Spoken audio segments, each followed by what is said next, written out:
नैबे रुनिकाटा बाजाराव नोंथाङा गलादारफोरखौ लोगो हमनानै सावरायनायखौ जों नुदों मा आसा आरो मिजिं लानानै सावरायदों नोंथाङा? मिजिंआथ' बे इलेक्सनानो 13 तारिख नभेम्बराव सब दलानो खालामगोन गाबोन सुद्ध बसुमतारीबो फैनो हागौ कंग्रेसनि सन्जीब बहारिबो फैनो हागोन बयबो एबाराव जोङो इउपिपिएल हान्जा बा एनडिए हान्जाया गिदिर गिदिर मिटिं खालामनो थांखि लायाखै बा इलेक्सन मोनसेल' समस्थियाव जों गेलेगोन बिटिसिआव जे न' जेसेबां हायो थाबायनांगौ गामि गामि थाबायनांगौ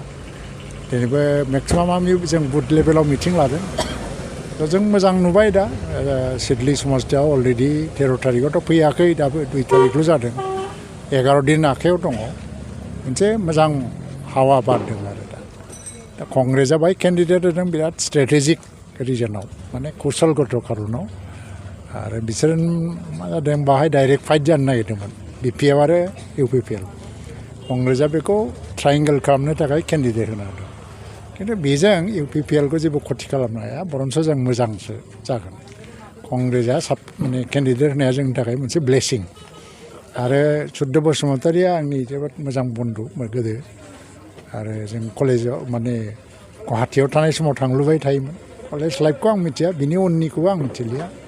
खिन्थु बड'फाजों आं जेला आन्दलनाव थाबायफायो अब्ला माने बिथांखौ लोगो मोनबाय थादों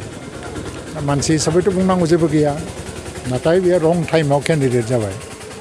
बिपिएफआ मोजां समाव बेखौ केन्डिडेट होनाय मोनबा हामगौमोन खिन्थु रं टाइमिंआव केन्डिडेट जाफैबाय आंथ' दा ओंखायनो एडभान्स बिथांखौ खावलायहरदोंसो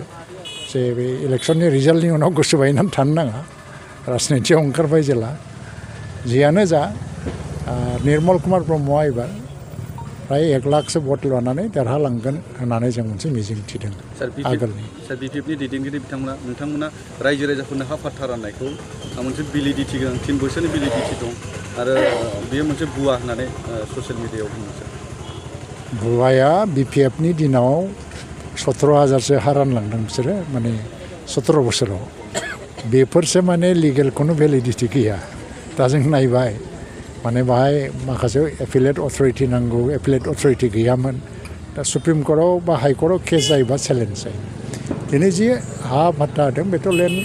पजेसन माने आरो बिनि उनावहायसो जेनेबा मोनसे मोननै रोखोमजों हा फाट्टाया बाहाय जागोन मोनसे जाबाय बसुमति मोनसेया जाबाय फरेस्ट राइट एक्ट बे ल'नि खुनु बाहेरा गैया आरो थ' हा फाट्टा राननाय बायदि मोनसे आबेगिक जाथाय जायखौ हा फाट्टा मोननानै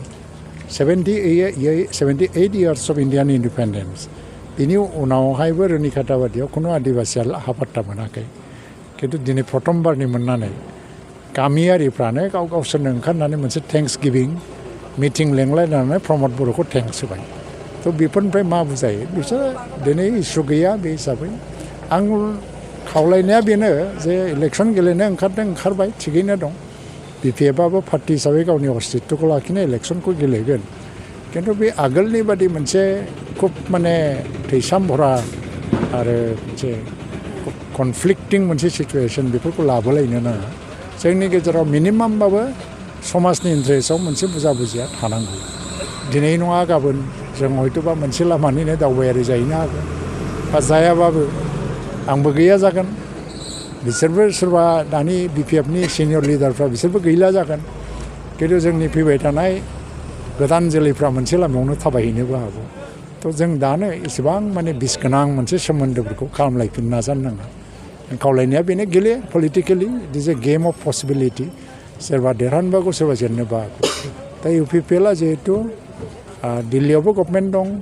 2 MP दंहैयो आरो आसामाव गभर्नमेन्ट दं आं मिनिस्टार हिसाबै दं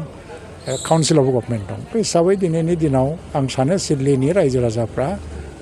माबा मोनसे खारनाव खुनु खारनावनो माबा गोरोन्थि डिसिसन लागोन आं साना बिसोरो बे 1.5 बोसोरनि जाय MLA जानो ओंखारगासिनो दं 26आव आरो गोदानै माने इलेक्सन जाफिनगोन आरो जों इलेक्सन जानानै देरहालांबावनांगोन बे समखिनियाव ओरैनो सोरबा बिरोधि दलनो भट होनाय बायदि भुलखौ बे ओनसोलनि मानसिफ्रा रावबो खालामनाय नङा।